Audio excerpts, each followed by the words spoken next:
Hello and welcome to Forever Rugby on Forever Sport. For today's preview, as England host Japan in the second week, or kind of the third week of the Autumn Nations Series, the official second week at Twickenham. And England, on the back of a defeat against Argentina, will have to put in a big performance to try and sort of just calm the English fans down, who were very much in panic mode following their loss against Argentina, or a lot of them anyway.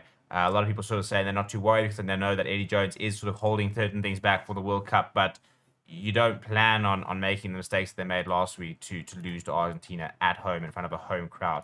And they're up against the Brave Blossoms this weekend. And if there's anything about Japan, that whole Brave Blossoms nickname has very much been owned. Although I think that, to be honest, they're probably going to move away from that quite soon because, you know, they're the Brave Blossoms because they were the small, sort of non-really rugby mad nation that was sort of trying to punch above its weight. I think Japan are now firmly settling themselves into almost becoming a tier one nation. You know, I don't think they're far away from sort of regularly finding themselves in the top 10 world rankings and sort of maybe even pushing to the sort of top six.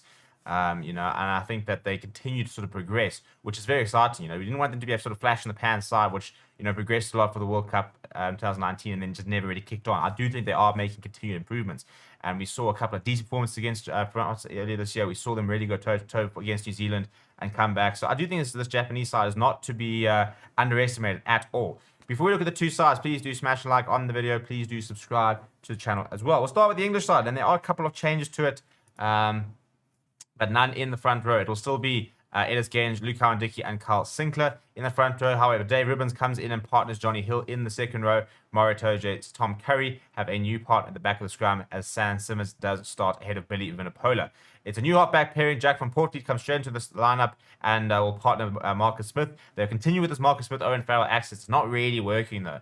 And I think a lot of sort of English fans are getting frustrated that at not seeing certain players and seeing Owen Farrell and Marcus Smith sort of continue to be forced to play together when it's not really working. I think a lot of people are asking to see Mario Tuilagi at 12, somebody like an Ollie Lawrence, for example, at 13. And so there is a little bit of a pressure on the sort of the Smith-Farrell axis to perform. Johnny May comes to the side in number 11. Guy Porter does come in for Tuilagi, and so a bit of a change there as well. Jack Noah keeps his jersey, as does Freddie Stewart in that 15 jersey. And then for on the bench, Jamie George, Mako Vunipola, Joe Hayes, Alex Coles, Billy Vunipola, Ben Youngs drops onto the bench. Henry Slade is there as well as Mario Tuilagi. So it's a very good bench, it must be said. And yeah, I think that, as I said, the big thing for me, I think for England is that they've got to perform. It's not so much about a result this weekend. They've got to start seeing performances. They've got to start seeing something in it that can really get them behind this team. And I think a lot of people do believe that.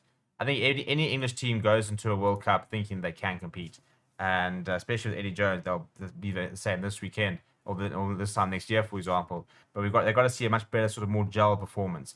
For the Japanese, this is how they will line up in the front row. We've got Keita Inagagi, Atsushi Sakata is captaining the side, and Jiwon Gu. And the big sort of challenge always for Japan is trying to match up physically, and that's why sort of, you know, Japanese front row has arguably got the hardest, you know, role in the team, because the Japanese team was never going to be size-wise physically as big as, you know, your traditional tier one nations. They're not like a Georgia who, for example, size-wise are absolutely fine. You know, they breed big people.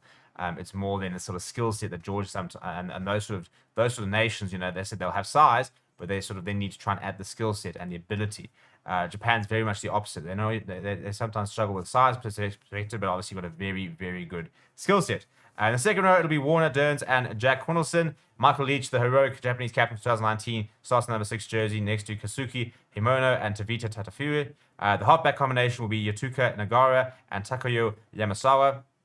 Gerrit van den Heber does start in the 11 jersey, South African-born wing there. Kotaro Matsushima on the 14, the speedster there, and then Ryo Yamanaka at fullback. In the centers, you've got Ryoto Nakamura and Dylan Riley. Off the bench for the men from Japan, it is Kazuki Horikoshi, Craig Miller, Yusuke Kizu in the front row, Vimbi van der Walt, former Cheetahs, Locke is in the second row, and Peter Labaskakni. So two South African-born players there on the bench. Naoto Saito, Sing Lee, and Siosaya Fafita are the backline replacements for Japan. And yeah, as I said, I think, you know, Japan are a side that won't die wondering. I think that's what makes them such a nice side to watch, because they don't it doesn't matter who they're playing. They're not scared to play their brand of rugby. They're not scared to do what they want to do. They won't be bullied into changing their style. They'll go out. They'll run the ball. There will be some really good Japanese moments. That is pretty much guaranteed. The question is can they keep out their opposition? Because I think that's the problem. Japan just always do concede a lot of points.